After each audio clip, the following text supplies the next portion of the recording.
아, 우리가 지난 2주 동안 디아스포라와 또 트랜스내셔널리즘, 초국가주의의 기본적인 개념 우리가 이제 살펴보았고요. 이번 주부터 한 중간고사 전까지는 좀 세계의 대표적인 디아스포라들을 한번 살펴볼까 합니다. 그리고 중간고사 이후에는 우리 코리안 디아스포라에 좀 더 초점을 맞춰서 강의를 하도록 하겠고요. 사실 우리가 유대의 디아스포라를 얘기를 할 때 이것을 한 주 또는 길어야 2주에 걸쳐서 강의를 한다는 것이 사실 좀 굉장히 무리죠.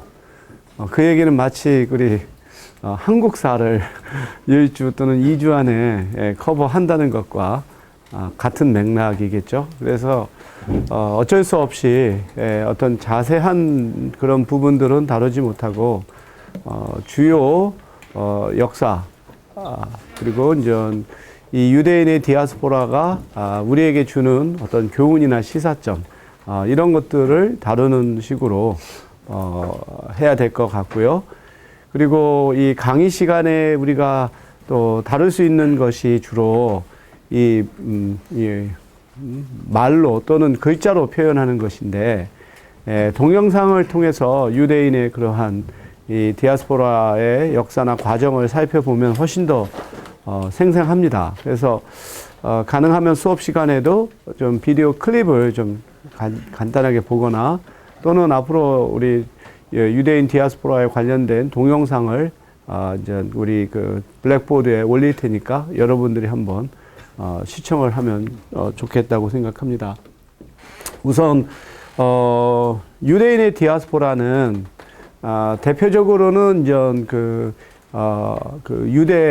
유다 왕국이 바벨론에 의해서 멸망되고 이스라엘 사람들이 이 바벨론으로 끌려간, 그래서 포로 생활을 한 것을 이런 디아스포라의 하나의 공식적인 시작으로 이렇게 보는 경향이 있는데, 실제로는 그 이전에도 유대인들의 디아스포라가 이제 존재했었습니다.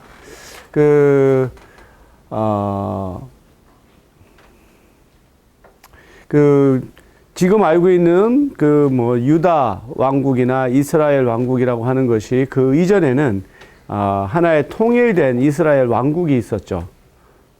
그것이 이제 북쪽의 이스라엘과 남쪽의 유다로 이렇게 분리가 되고, 이스라엘이 먼저 아시리아에 의해서 이제 점령이 되고, 그 이후에 또 유다가 바빌론에 의해서 멸망이 되는 역사를 알게 됐는데, 우리가 한번 이 유대인의 한번 역사를 좀 살펴보면 사실 그게 성경의 역사죠.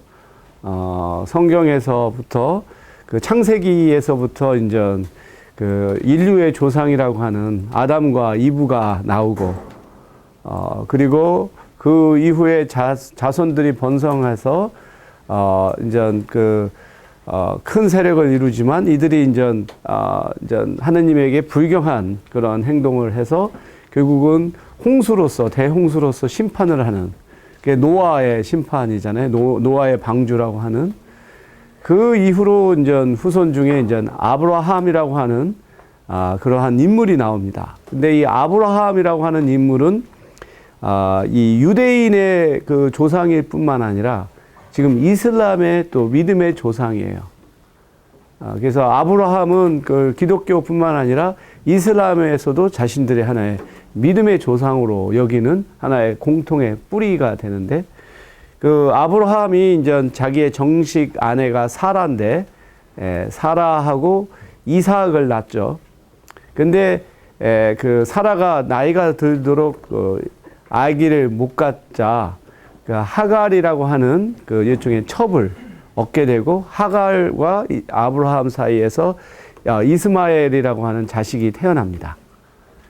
근데 나중에 이제 사라가 자기의 첩인 하갈과 이스마엘을 박해를 해서 쫓겨나죠. 이 쫓겨나서 광야에서 죽을 뻔했는데 그래도 하나님이 그 이스마엘을 살리셔서 바로 이스마엘이 이슬람의 조상이 되는 거예요. 그리고 이삭은 유대인들의 조상이 되는 것이고, 그러니까 그 자신들의 조상의 또 아버지가 바로 아브라함이 되는 거죠. 그래서 아브라함이라고 하는 존재가 이제 그런데, 아브라함은 원래 출생한 것은 지금의 바빌로니아 지역, 지금으로 따지면은 이라크와 같은 메소포타미아 문명이잖아요. 그래서 우리 그 인류의 역사를 보면 일종의 도시 문명이라고 하는 것이 처음으로 생긴 곳이 바로 메소포타미아 문명으로 보죠. 우리가 기름진 초상달이라고 하는 그 지역, 거기서 이제 고대 문명이 처음 발생을 하는데 바로 아브라함이 거기서 출생을 해서 이제 하나님의 계시를 받아 가나안으로 이제 이주를 하게 되는 거죠. 그래서 이집트에도 갔다가 나중에 지금 현재 있는 이스라엘에 이제 터를 잡고 거기서 이제 그 유대인의 역사가 시작이 되는데, 그 이후로 쭉 나오는 게 이제 그 다윗이라고 하는 왕. 이스라엘은 그 이전까지는 그 왕국이 아니었습니다. 일종의 선지자들이라고 하는 그런 여러 12개의 그 부족으로 구성된 하나의 그 연합체였지 국가가 아니었던 것이, 처음으로 왕국이 된 게 그 사울이라고 하는 왕이 이제 이스라엘의 왕이 되고, 그 다음에 다윗이 이제 왕이 되죠.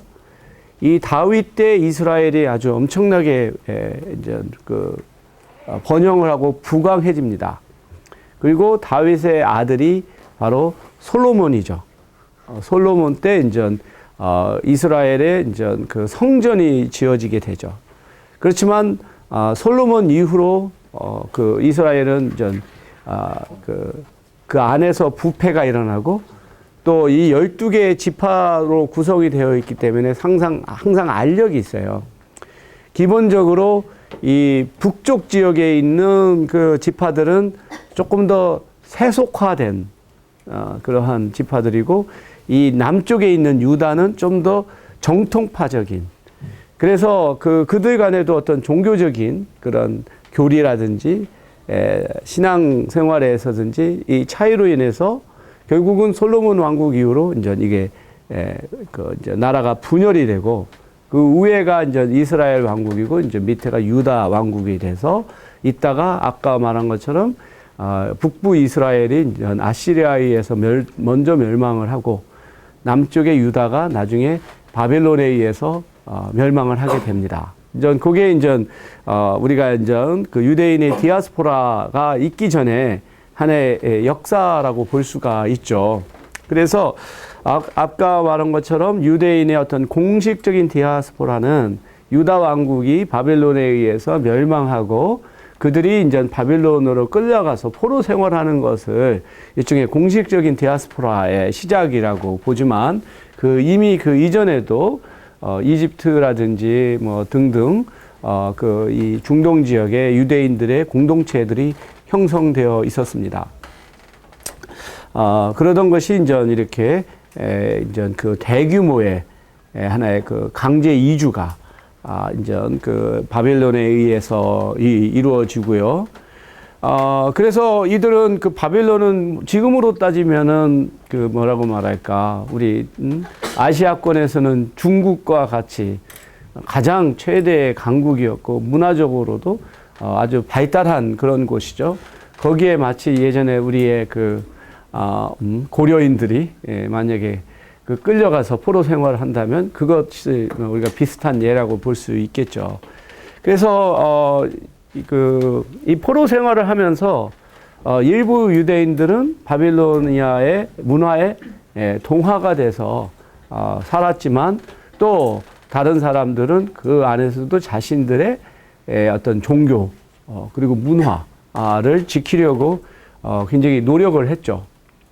그러다가 바빌로니아가 그 페르시아에 의해서 멸망을 하게 되면서, 이 페르시아의 왕은 이 유대인들에게 대해서 상당히 관용적인 정책을 펼쳤어요. 그래서 다시 있는 이스라엘로 돌아갈 수 있게끔 그렇게 허락을 했죠. 그래서 그들이 다시 이스라엘로 귀환해서 거기서 새로운 왕국을 건설을 하고, 그리고 토라라고 하는 일종의 성경, 그거에 기초해서 그들의 이제 새로운 신앙을 만들어 간 것이 지금 하는 우리가 유대교가 바로 이 바빌론에서의 포로 생활을 하면서 형성이 된 겁니다. 이제 그런 면에서 이 바빌론에서의 포로 생활, 그걸 바빌론 유수라고 하는데, 이제 이 그림이 잘 보이는지 모르겠네. 이제 뭔가 유다 왕국에서 좀 지식인들, 그리고 교육받은 사람들, 또 관료들, 이런 엘리트들을 다 끌고 가서 바빌로니아에서의 자신들의 이제 인적 자원으로 이제 활용을 한 거죠. 이 바빌론에서의 포로 생활은 유대인들에게 있어서는 엄청난 하나의 이 변화의 계기가 되었죠. 다시 말해서 포로 생활을 하면서 그들은 어떤 왕국이라고 하는 게 없죠. 자기 나라라고 하는 것이 없고, 이러한 상황에서 그들의 신앙을 유지를 할 때 결국은 예전에는 성전이라고 하는 하나의 물리적인 공간 안에서 전통적인 의식에 따라서 신에게 제사를 지내잖아요. 유대교의 전통적인 의례라고 하는 것 중에 하나가 번제라고 하는 게 있죠. 번제. 우리가 희생양이라고 하는 거, 희생양이라고 하는 것이 뭐냐면 사람들이 신에게 지은 죄를 대속하기 위해서 양 같은 것을 대신 죽이고, 그 다음에 태워 가지고 그 향을 통해서 신에게 일종의 노여움을 푸는 이런 것이 번제죠. 그래서 유대교의 교리를 보면 이 희생양을 하는 절차들이 아주 꼼꼼하게 다 정해져 있고, 그거에 따라서 꼭 의식을 행사를 해야 돼요. 그러니까 그들의 신앙은 신전이라고 하는 물리적 공간에서 이루어졌는데, 이제는 신전이 없죠. 신전이 없는 상황에서 그들의 신앙은 결국은 우리가 방금 봤었던 일종의 토라라고 하는 일종의 두루마기 성경이거든요. 이 두루마기 성경, 주로 여기서 이제 모세 오경이죠. 뭐 창세기부터 출애굽기, 그 다음에, 우리가 민수기 등등 한 5가지의 유대인들의 전통적인 역사와 교리를 담은 이것을 중심으로 이제 신앙을 하게 되고, 이때부터 그들의 이제 신앙이 어떤 물질적인 기반으로부터 이제 정신적인 것으로 이제 이 전환이 되게 되는 거죠. 오케이. 그리고 또 유대인의 종교에 있어서 굉장히 다른 종교하고의 특징이, 대부분의 이전의 종교는 일종의 다신교죠. 그러니까 신이 이제 하나가 아니라 여러 신이 있고, 그리고 여러 신이 있을 뿐만 아니라 대부분은 일종의 우상 숭배와 같은 이런 것이 중동 지역에서도 대개 보면 황소 같은 것을 이제 그들의 신으로 섬긴다든가, 그리스만 하더라도 제우스부터 시작해서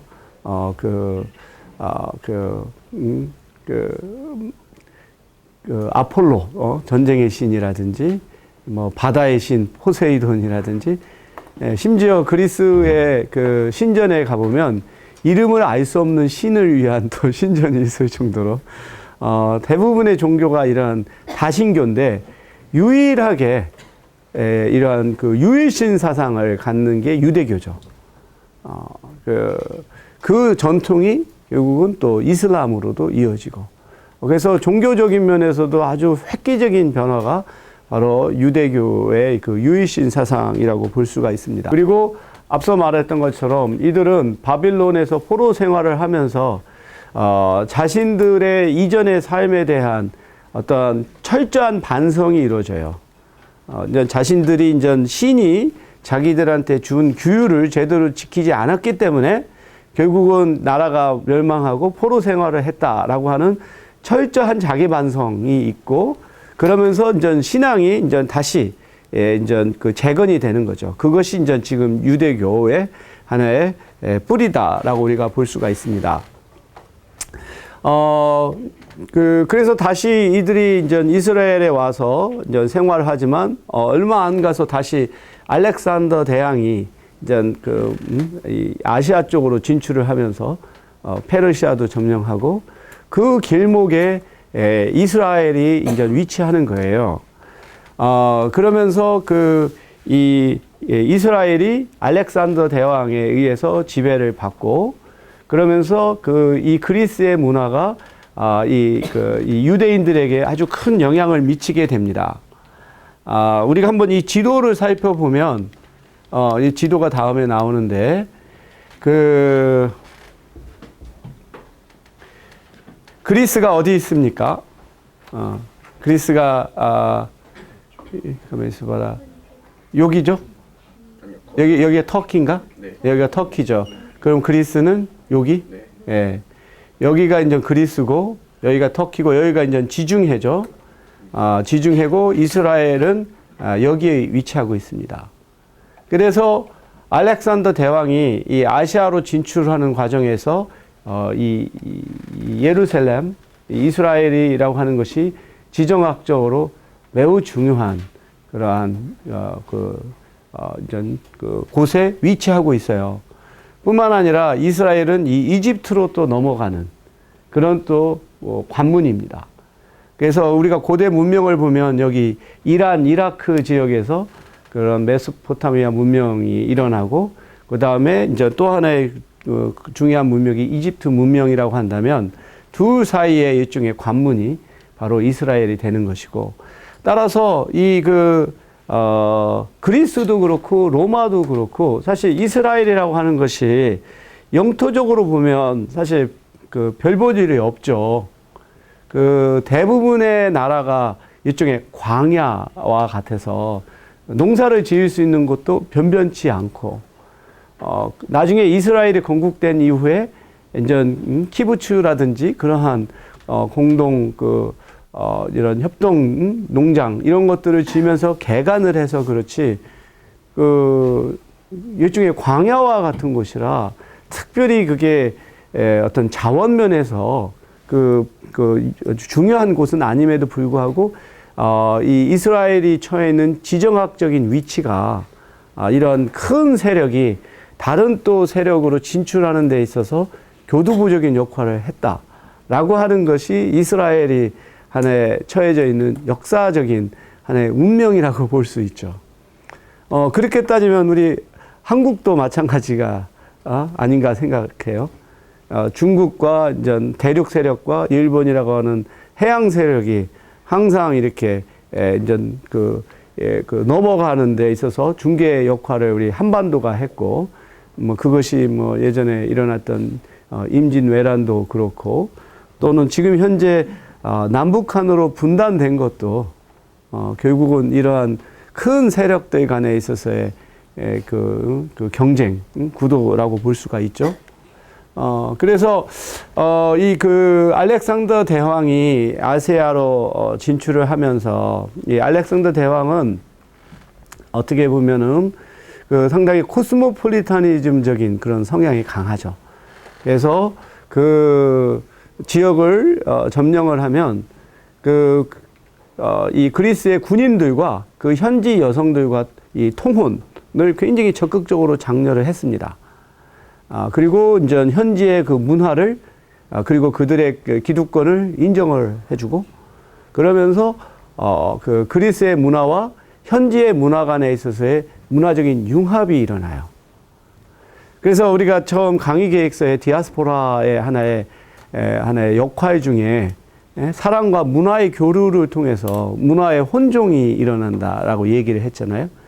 바로 대표적인 게 바로 그리스 문화라고 볼 수가 있고, 그리스의 전 헬레니즘 문화, 이것은 인본주의라고 하잖아요. 그 다음에 그 유대교의 그 히브리즘, 이것이 서로 이제 결합이 되면서 서구 사상의 큰 축이 바로 헬레니즘과 히브리즘이라고 우리가 볼 수가 있죠.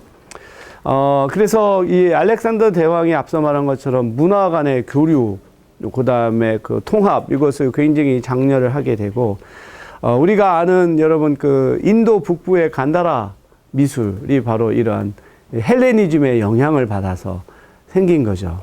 한번 여러분 간다라 불상 한번 검색을 해보세요. 그러면은 불상의 헤어스타일이 이렇게 동글동글하게 이렇게 곱슬머리죠. 그게 바로 그리스의 그 불상, 아니 그리스의 조각상의 영향을 받아서 그 인도인들이 그렇게 곱슬머리를 할 필요 없는데 바로 그리스의 그런 조각상의 영향을 받아서 불상이 그렇게 만들어집니다. 원래 그 불교에서는 이러한 우상 숭배를 금지를 했고, 그 다음에 부처 자신이 자기가 죽고 나서 자기 자신을 우상으로 이렇게 섬기지 못하게 했어요. 왜냐하면 불교에서는 신이라고 하는 존재를 인정하지 않잖아요. 불교는 모든 사람이 수행을 통해서 해탈할 수가 있다고 봤어요. 부타가 될 수 있다고. 그래서 자기 자신을 신으로 이렇게 신격화하지 못하게 했고, 그래서 자기가 죽고 나서 자신의 어떤 불상 이런 것을 만들지 못하게 했습니다. 그리고 불교의 그 종교는 처음부터 이런 불경이 있던 게 아니에요. 다 구전, 부처님의 말씀을 사람들이 듣고 다시 또 전하고, 그러한 형태의 종교였지, 이것이 이렇게 하나의 불경으로 이렇게 남게 된 것은 한참 이후에죠. 그래서 지금 우리가 불교하면 처음에 떠올리는 것은 좀 불상인데, 원래 불교에서는 그런 불상이 없는 거죠. 그런데 알렉산더가 인도까지 이제 진출해서 거기서 점령을 하면서 그리스의 그러한 조각상을 보고 사람들이 이제 이 부처를 형상화한 것이 바로 간다라 불상입니다. 그래서 거기 나오는 이 불상의 얼굴을 보면 이게 동양인의 얼굴이 아니죠. 서양 그 그리스의 조각상을 처음에 흉내내서 불상을 만들고, 그것이 이제 그 이후로 이제 불교가 계속해서 전래가 되면서 각 나라마다 고유한 불상의 형태가 되는 거죠. 바로 이게 바로 우리가 사람과 문화가 교류해서 만들어내는 하나의 문화적인 혼종이라고 우리가 생각할 수가 있습니다. 그래서 유대인들은 그 문화적인 면에서 그리스가 훨씬 앞섰기 때문에 자신들도 이 그리스의 문화를 많이 받아들이게 돼요. 그래서 이제 뭐 그 언어도 그렇지만 대표적인 것이 이제 이제 그리스 또는 나중에 로마인들의 하나의 그 생활의 습관 중에 하나가 목욕탕 문화거든요. 이 목욕탕을 잘 짓고 거기서 이제 아주 유유자적하면서 하는 그래서 로마가 진출했던 곳을 보면 항상 목욕탕들이 남아 있는데, 유대인들도 그것을 본따서서 하고, 대표적으로 성경에서 보면 예수가 태어났을 때 이 사람이 왕이 될 것을 두려워해서 당시에 태어난 모든 남자아이를 죽이라고 했던 게 헤롯 왕이죠. 헤롯 왕은 사실 그렇게 성서에 나타난 것으로 보면은 굉장히 나쁜 왕이에요. 하지만 이 사람은 정치적으로 보면은 굉장히 유능한 왕이었습니다. 아주 처세술에 능했어요. 그래서 로마하고의 관계를 굉장히 잘 유지하고, 그러면서 로마를 따라서 아주 해변가에 아주 정말 아주 럭셔리한 목욕탕을 짓고 바다를 바라보면서 했던, 그래서 바로 이런 그리스 로마의 문화가 유대인들에게도 상당히 많이 영향을 미친 것을 알 수 있습니다. 그럼에도 불구하고 유대인들은 이러한 이방의 문화 속에서 자신들의 문화와 또 신앙을 지키려고 노력을 했죠. 그래서 그들만의 회당, 시나고고를 짓고, 그 다음에 이 유대인들은 자신들을 그러한 이방인들과 구분하기 위해서 포경 수술을 해요. 어린아이가 나면 그걸 이런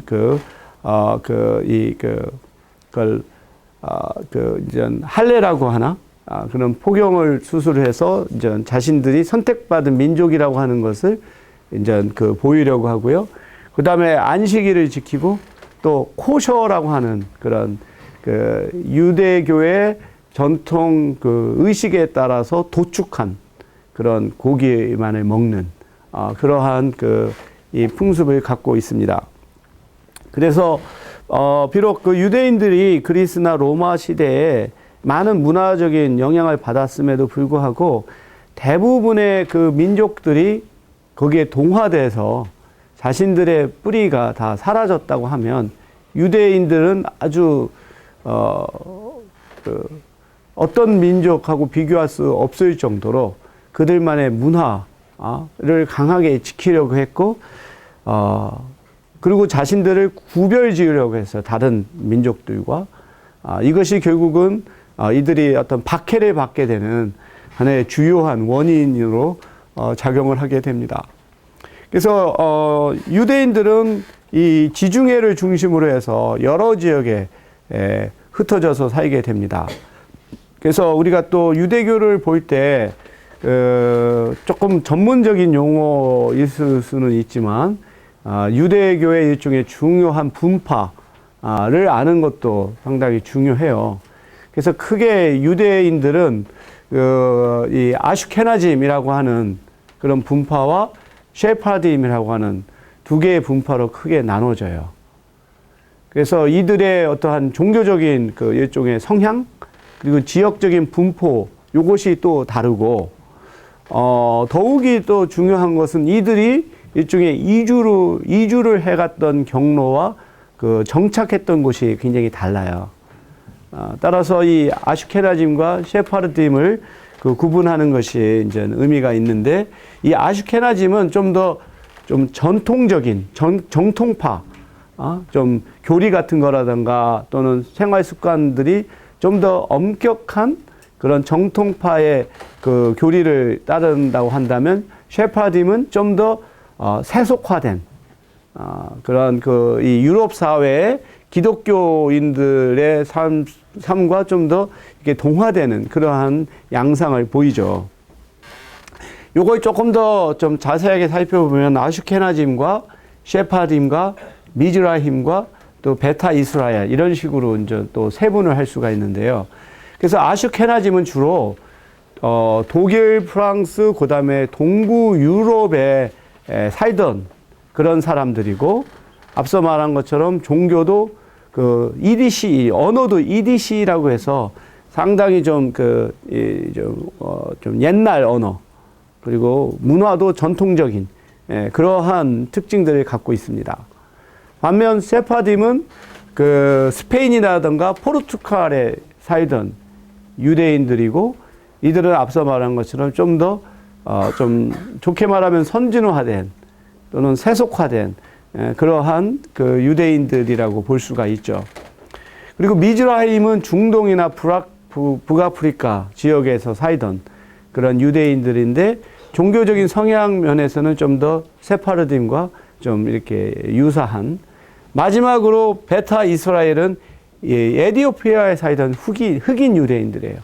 그러니까 유대인이라고 하면 보통 우리가 생각하는 것은 좀 백인, 그 다음에 좀 그들이 갖고 있는 신체적인 특징들 있잖아요. 유대인들을 보면 전체적으로 키가 좀 작아요. 그렇게 서양인들에 비교해서 그렇게 덩치가 큰 사람들이 아니고, 뭐 거기서도 키 큰 사람들은 있지만 전체적으로 보면은 뭐 우리가 보면 팔레스타인이나 중동 사람들처럼 약간 그런 것이 일반적인 것이지만, 이 디아스포라라고 하는 긴 기간 동안 그들이 살던 문화가 다 다르고 지역이 다르다 보니까 굉장히 다양합니다. 심지어 이디오피아에 살면서도 유대교의 전통을 유지하던 그 유대인들이 있었어요. 그러면은 흑인 유대인이 있는 거죠. 그만큼 아주 다양한 유대인들이 있고, 근데 이렇게 그 네 가지의 부류지만 보통 우리가 알려진 것은 아슈케나즘과 세파dim이고, 이들이 이제 중요하게 되는 것은 그들의 거주 지역이 하나는 동구 유럽 쪽이고 또 하나는 좀 서구 유럽 쪽으로 나눠져 있다는 거. 그래서 우리가 그 다음 시간에는 독일에서 그 유대인에 대한 그 학살, 홀로코스트에 대해서도 살펴볼 텐데, 우리가 아우슈비츠라고 하는 수용소가 있잖아요. 그게 폴란드에 위치하고 있죠. 그래서 바로 이렇게 그 아우슈비츠 같은 데서 홀로코스트를 당한 유대인들의 대부분은 이 아슈케나즘이라고 볼 수가 있죠. 그리고 이들이 사실 그 나중에 1차 세계대전, 2차 세계대전, 특히 2차 세계대전 때 유대인에 대한 박해를 피해서 많이 또 이주를 하게 되는데, 그때 이주를 하게 된 사람들의 대부분이 바로 이 동구 유럽, 러시아에서 온 사람들이죠. 근데 그 사람들은 바로 아슈케나즘이에요. 그래서 상당히 아까 말했던 것처럼 종교라든가 또는 그 생활 습관이라든가, 그리고 또 그들의 그 주된 경제가 농업이다 보니까 그 전통적인 사고, 다시 말해서 우리가 보면은 좀 비하적인 말일 수 있지만 촌뜨기죠, 촌뜨기. 근데 이들에 앞서서 미국으로 이주했던 사람들은 이 세파dim인데, 그 사람들은 좀 더 도시적이고 세련되고 교육 수준이 높았어요. 그래서 처음에 이제 미국에서 정착한 유대인들은 상당히 그 주류 사회의 백인들과 잘 동화하고 그 과정에서 높은 사회 경제적 지위를 얻게 됩니다. 그러다가 이렇게 20세기 초부터 이 러시아, 폴란드, 헝가리 등에서 그 유대인이라고 왔는데 언어도 달라요. 언어도 유대인이라고 할지라도 언어도 다르고 종교도 상당히 다르고, 무엇보다 이들이 이제 촌뜨기로서 미국 사회에서 굉장히 무시를 당합니다. 그러니까 와서 마땅한 일자리도 없고, 그리고 생김새도 너무 다르고 촌뜨기와 같이, 이러다 보니까 주류 사회로부터 굉장히 편견과 차별을 당하게 돼요. 이때 유대인들이 하나의 딜레마에 빠졌어요. 이미 자기들은 와서 잘 정착하고 잘 대우받고 사는데, 웬 자기 동료라고 왔는데 이거는 완전히 촌뜨기가 와서 자기들 망신 다 시키니까 이걸 어떻게 할 건가. 그래서 처음에는 구별을 짓기로 했어요. 완전히 자기들과 이 사람들은 다르다. 그렇게 했는데 이 전략이 먹히지를 않는 거예요. 백인들의 입장에서 보면 무슨 구분이야? 똑같은 유대인인데. 그때부터 이제 이러한 정착된 유대인들은 이 새로운 이 뉴커머 유대인들을 이들이 미국에서 적응하고 정착하는데 적극적인 도움을 주기 시작을 해요. 그래서 그들을 위해서 어떤 교육을 시키고, 그 다음에 일자리를 제공을 하고, 그들만의 일종의 이제 그 커뮤니티 센터 이런 것들을 만들면서 이들이 정착할 수 있도록 일종의 동포애적 차원에서 지원을 하기 시작합니다. 그러면서 한 세대가 지나고 두 세대가 지나면서 이러한 아슈케나즘 출신의 유대인들도 미국 사회의 주류로 진출을 해서 지금은 그런 것이 구분이 없는 그런 상태가 되죠. 그래서 지금도 우리가 미국이나 캐나다의 대도시에 가보면 시내에 이 주이시 센터가 있어요. 이 주이시 센터를 보면은 거기에 체육시설, 도서관, 여러 가지 시설들을 갖춰서 그 주이시들이 이제 이런 주류 사회에서 정말로 자리 잡는데 큰 도움을 주고 있거든요. 이제 이게 굉장히 우리한테 주는 또 하나의 시사점입니다. 대개 보면 우리가 이 올드 커머와 뉴 커머의 구분은 항상 그 이주에서는 나타나는 현상이에요. 그래서 올드 커머는 미리 와서 정착했고, 그다음에 뉴 커머가 이제 새로 들어오면 이 올드 커머는 항상 딜레마에 빠져요. 이제 자기네들이 졸지에 이제 이 뉴 커머 취급을 당하니까. 이럴 때 구별짓기라고 하는 것은 의미가 없는 거죠. 유태인의 경험을 보면. 결국은 이 뉴커머를 적극적으로 포용하고 그들로 하여금 성공적으로 정착하게 한 것이 유대인 전체가 이렇게 성공적인 하나의 집단으로 자리 잡을 수 있었던 굉장히 중요한 요인이라고 우리가 그 역사적 경험을 통해서 볼 수가 있습니다. 그래서 앞으로도 이제 내가 이 올드 커머, 뉴 커머 구분을 할 거예요.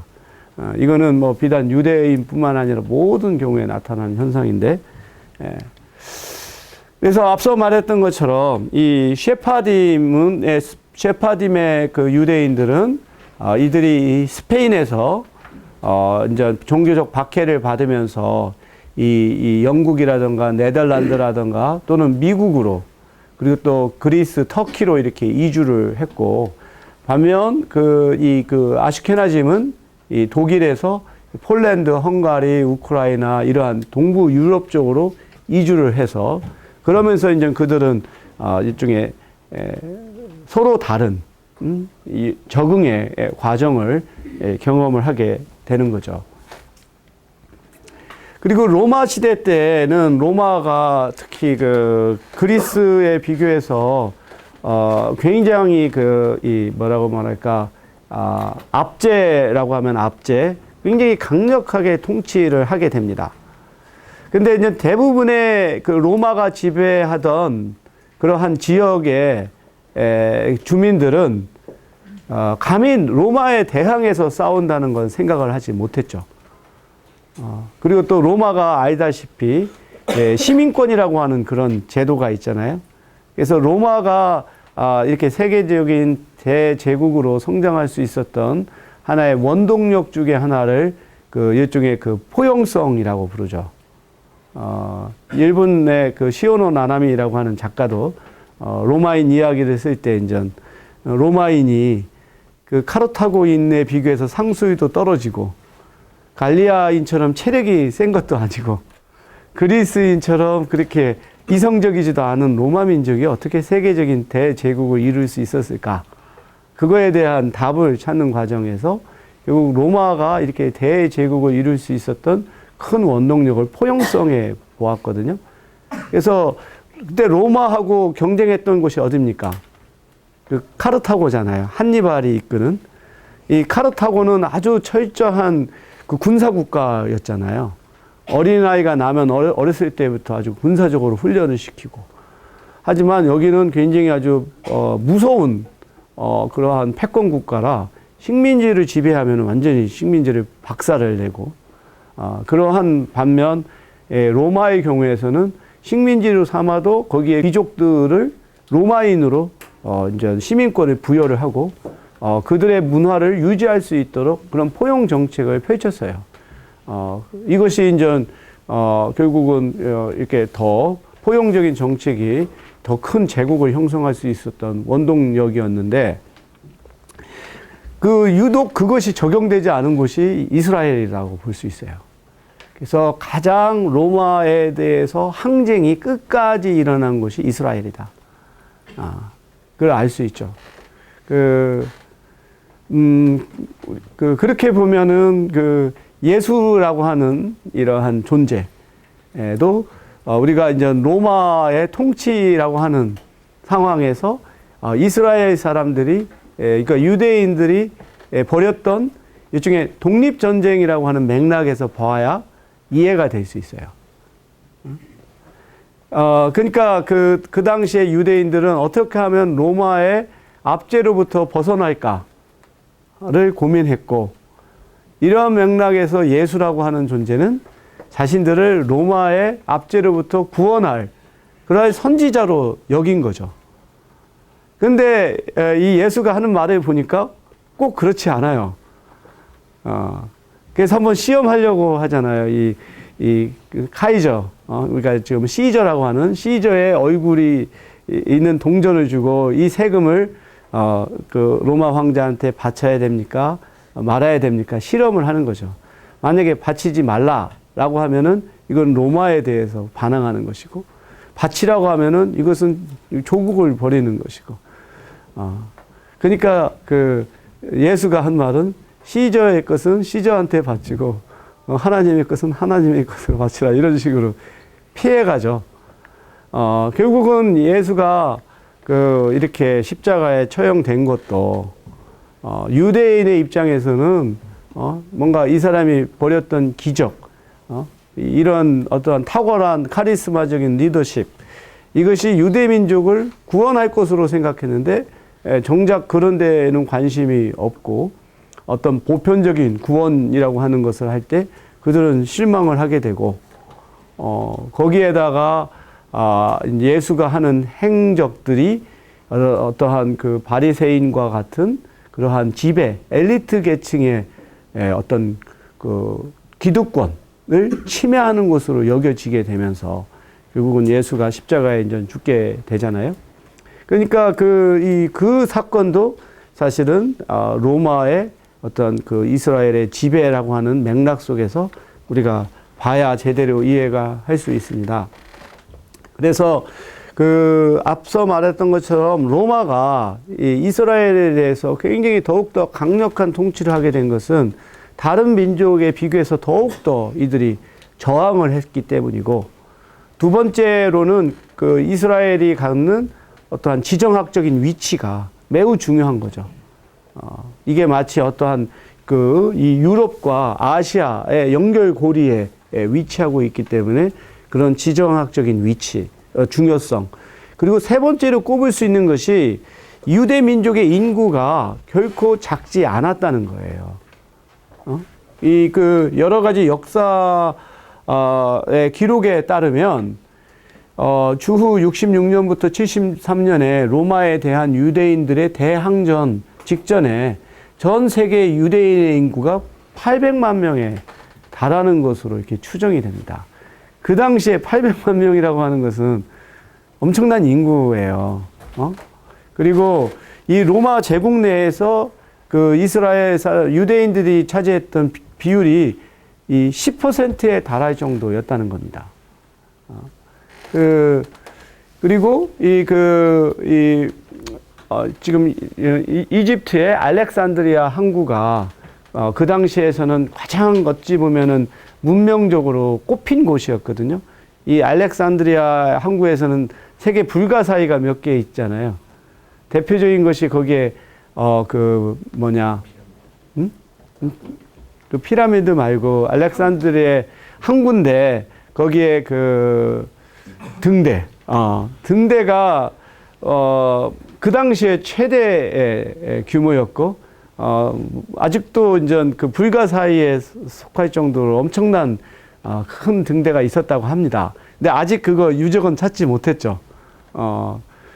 그런 것이 뭐 없는데 그런 게 있을 수는 없지 않겠어요? 분명히 있겠지만 이게 뭐 파괴돼서 우리가 흔적을 찾지 못할 뿐인데 그것이 있었고, 또 한 가지는 세계 최대의 도서관이 있었어요. 알렉산드리아에. 그만큼 알렉산드리아는 그 당시에 지금 비유로 한다면 어디에 해당할까요? 뭐 뉴욕 정도? 뉴욕 정도로 그런 문화 예술의 하나의 센터 역할을 했다고도 볼 수 있죠. 이 알렉산드리아 인구의 40%가 유대인이라고 합니다. 그 정도면은 상당한 규모죠. 그리고 다른 지역에서도 그렇고요. 그래서 이 상황의 통계를 볼 때 주후 1세기의 유대 민족이 로마 제국 내에서 결코 작거나 하찮은 소수민족이 아니었다라고 하는 것이 역사적으로 드러납니다. 그리고 이제 이 팔레스타인이라고 하는 지금의 이제 이스라엘을 포함한 그 중동의 팔레스타인이라고 하는 지역이 비록 작은 땅에 불과했지만 이것은 널리 퍼진 신봉자들이 가진 종교의 중심지였다라고 하는 것을 우리가 알 수가 있고요. 그래서 유대라고 하는 것은 사실 로마 제국의 하나의 조그만한 속국에 불과했었지만 그들의 어떠한 그 이산이라든지 그들의 어떤 문화, 특히 종교라고 하는 것은 결국은 유대교가 기독교가 되고 기독교가 서구 문명의 하나의 큰 축을 이루게 되는 것을 보면 결코 하찮은 민족이 아니다 라고 하는 것을 우리가 알 수가 있습니다. 그래서 유대인들의 로마에 대한 항쟁은 몇 차에 걸쳐서 이루어지게 돼요. 그래서 그 당시에서도 그 유대인 안에서도 이 로마에 대해서 어떻게 할 것인가가 여러 가지 분분했어요. 마치 우리가 예전에 일제시대 때 독립운동을 할 때 독립운동을 어떻게 하느냐에 방향성을 놓고 여러 갈래가 있었었잖아요. 하나는 뭐 군사적으로 우리가 무장을 해서 하자고 하는 집단이 있었고, 또 한편에서는 그 교육을 통해서 교육 건국. 그래서 우리 고려대학교도 그러한 정신에 의해서 설립이 되었잖아요. 세 번째는 일종의 일본의 일종의 동화하는 거죠. 일종의 이제 동아시아라고 하는 그 안에서 일본과 한국이 같은 식민이다라고 해서 그걸 우리는 친일파라고 부르잖아요. 그만큼 우리 같은 민족도 독립운동을 놓고 어떻게 할 것인가에 대해서 이견이 많았던 것처럼 이 유대인들도 이 로마의 제국의 지배하에서 어떻게 할 것인가를 놓고 많은 분란이 있었는데, 그 중에 끝까지 군사적으로 저항하고 항쟁한 그런 무리가 있어요. 그들이 결국은 계속해서 쫓겨서 지금의 이제 이스라엘의 그 중간 정도에서 이 동쪽에 있는 이 일종의 절벽에 위치한 이런 마사다라고 하는 성에서 이제 끝까지 항전을 하죠. 그래서 원래 이 마사다 이 성은 그 이스라엘의 왕 중에 어떤 반란이 일어날 것을 대비해서 지은 거였어요.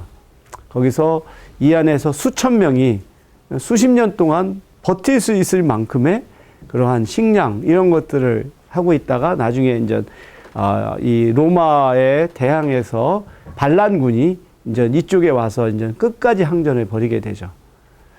그래서 이것은 보통 사람들이 접근할 수가 없는 그런 곳이었습니다. 그리고 이것이 나중에 사람들한테 발견된 게 1837년인가? 그 무렵이에요.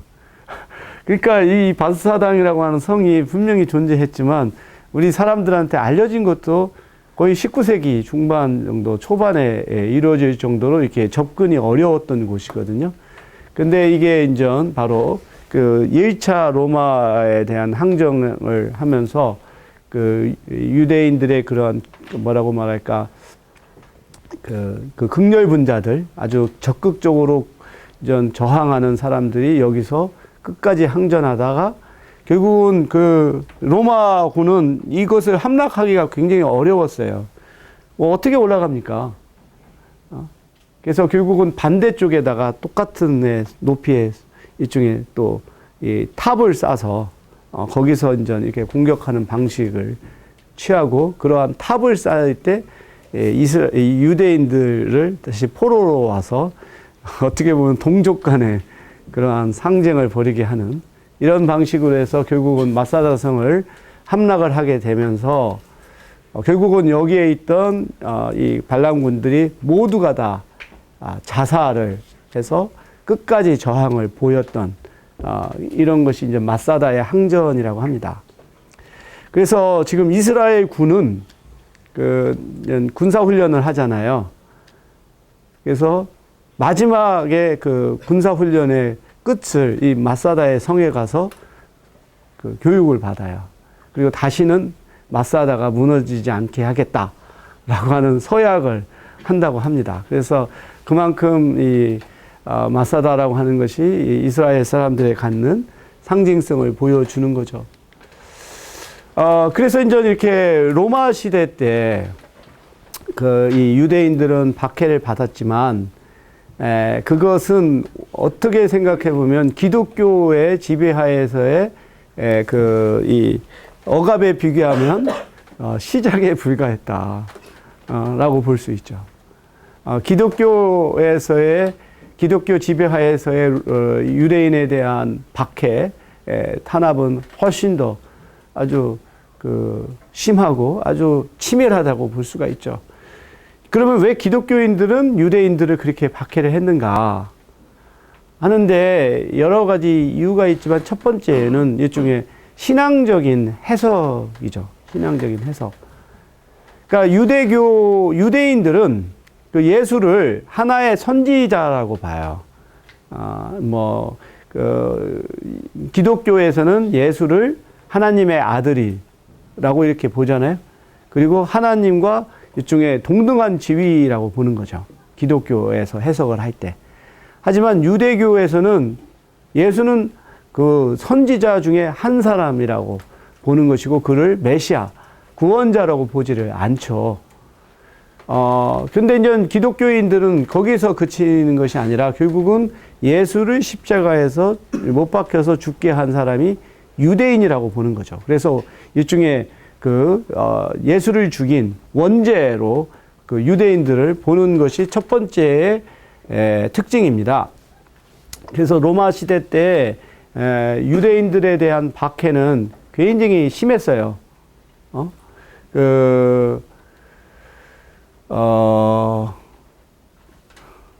그런데 우리가 기독교도 사실 이제 예수 이후로 그 제자들에 의해서 이렇게 확장된 게 기독교잖아요. 그러면은 사실 우리가 이렇게 디아스포라를 이해하는 데 있어서 이 종교에 대한 이해가 사실 굉장히 중요해요. 우리가 종교를 자기가 신앙으로 받아들이느냐 안 받아들이느냐 그것을 떠나서 여기서 말하는 종교는 일종의 하나의 문화이거든요. 문화이고 사람들의 가치관이기 때문에 자신의 신앙 여부와 상관없이 우리가 종교에 대한 이해가 굉장히 필요하다라고 보는데, 기독교하고 유대교의 차이는 뭘까요? 유대교는 유대인만을 위한 종교죠. 그렇죠? 자신들만이 선택받은 민족이고, 그래서 그들이 읽는 성경은 다 유대인의 어떤 역사에 관련된 거죠. 근데 반면 예수라고 하는 사람은 처음에는 유대교에서 시작했지만 이것을 일종의 전 세계 사람으로 보편화시킨 사람이죠. 그래서 꼭 유대인만이 아니라, 헬라인이나 또는 다른 이방에 있는 사람도 다 하나님의 아들이 될 수 있다라고 해서 이것을 열어놓은 거예요. 보편화시켰어요.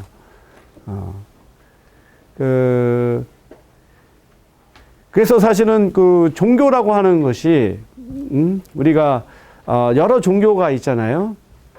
근데 이제 종교를 우리가 구분할 수 있는, 하나의 중요한 척도를 우리가 보편성이라고 볼 수 있어요. 이게 종교가 얼마만큼 좀 이렇게 특수적이고 폐쇄적이냐, 아니면 이것이 얼마만큼 열려져 있고 더 확장 가능한 거냐, 이런 것에 따라 볼 수가 있고, 보편성이 높은 종교일수록 이것은 확장 가능성이 높아요. 이슬람교도 상당히 보편성이 높습니다. 이슬람을 믿으면 그것도 이슬람 교도가 될 수 있도록 허용을 하고 있거든요. 이런 그런 특징들을 갖고 있는데, 그래서 처음에는 기독교와 또 유대교가 로마에서 다 박해를 받죠. 그 박해를 받는 가장 큰 이유 중에 하나는 일종의 우상 숭배를 거부한다는 거예요. 그런데 그리스나 로마에서는 기본적으로 다신교고, 특히 로마 황제는 자신을 신의 위치에 올려놓고 있는데, 이 유대교와 기독교인들은 신의 존재는 황제를 인정하지 않기 때문에 이것은 굉장히 불온한 세력으로 인정이 되는 거죠. 그게 그 굉장히 중요한 요인이라고 볼 수가 있는데, 그래서 로마 시대 때는 많은 탄압을 받죠. 그래서 보면 이 신앙 생활을 하다가 발각이 되면, 우리가 영화에서도 보잖아요. 원형 경기장에서, 원형 경기장에서 끌려와가지고, 뭐, 사자라든지 또는 격투사들한테 죽임을 당하거나, 그리고 그들은 신앙생활을 어떤 깊은 동굴 속에 가서 한다거나, 뭐 그런 식으로 해서 유지를 하게 되죠. 그러다가 결국은 기독교가, 그렇게 탄압을 받던 기독교가 로마의 국교가 되죠. 그리고 특히 콘스탄티누스 대제가 밀라노 칙령을 통해서 기독교에 대한 관용을 선포하고 기독교를 공인을 하게 됩니다. 왜 그러면 공인을 하게 됐느냐 라고 하는 것은 또 하나의 우리가 긴 설명이 필요하지만, 우선 우리가 유대인의 역사와 한번 관련해서 보게 되면 결국은 기독교가 로마의 국교가 되면서부터 유대교는 더욱더 아주 박해를 받게 되는 거죠. 그래서 기독교가 권력을 잡으면서 유대인에 대한 탄압을 본격화하게 됩니다. 상대적으로 이슬람의 지배하에서의 유대인들은 그렇게 심한 탄압을 받지 않았어요. 그게 좀 하나의 큰 차이라고 볼 수가 있죠. 알다시피 이 이슬람도 일종의 유대교에서부터 뿌리가 이제 나왔다고 볼 수 있죠.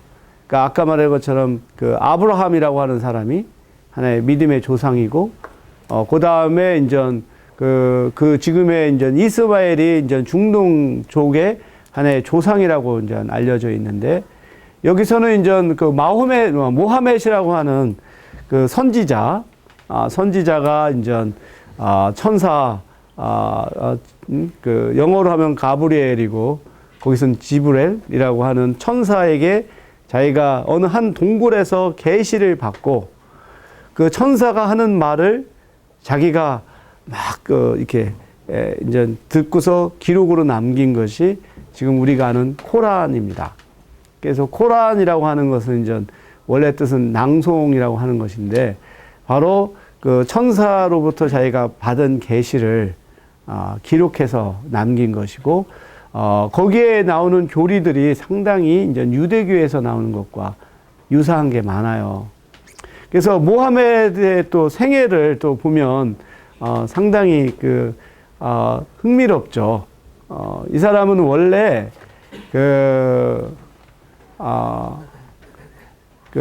자기 아버지가 자기 어머니가 자기를 출생하다가 죽고, 그리고 자기 아버지가 어렸을 때에 일찍이 죽습니다. 그러니까 고아가 된 거죠. 그러면서 자신의 삼촌이 모하멧을 기르게 되죠. 근데 이 삼촌이 상당히 아주 재력이 있고 권력이 있었던 상인이었어요. 이 당시에 중동의 문화라고 하는 것은 지금 우리가 알다시피 어떤 왕이라든가 국가가 아니라 일종의 부족 사회였고, 그래서 한 개인의 생명이라고 하는 것은 자기가 어떠한 강력한 부족에 속해 있느냐가 그 자신의 생존을 담보하는 굉장히 중요한 거였어요. 근데 다행히 모하멧은 자기 아버지도 없고 어머니도 없지만 자기의 삼촌이 워낙 막강하니까 거기서 이제 보호를 받았게 됐는데, 그렇지만 자신의 그 삼촌은 어디까지나 삼촌이죠. 부모가 없는 상황에서 이 모하멧은 상당히 총명하고 사람들에게 친화적인 인물로 알려져 있습니다. 그래서 어떻게 보면 어른들이 굉장히 귀여워하고 뭐라고 할까 좋아할 정도의 그런 푸짐성이 많았던 그런 사람으로 알려져 있어요. 어떻게 보면 생존의 전략이죠. 자기가 생존을 하기 위해서 좀 더 힘 있는 사람들한테 잘 이렇게 관계를 맺어야 되는, 그렇게 성장하다가 결국은 모하멧은 또 사람이 총명했던 사람이라 장사의 수완이 높았고, 자기의 부인이 거상이었습니다. 그래서 돈이 많은 여자와 혼인을 하고 그 부인의 이제 그 경제력을 바탕으로 해서 근데 이 무함멧은 단순하게 상인으로 남지 않고 이러한 종교적인 계시를 받고 이제 이 이슬람교를 이제 확산을 하는 거죠.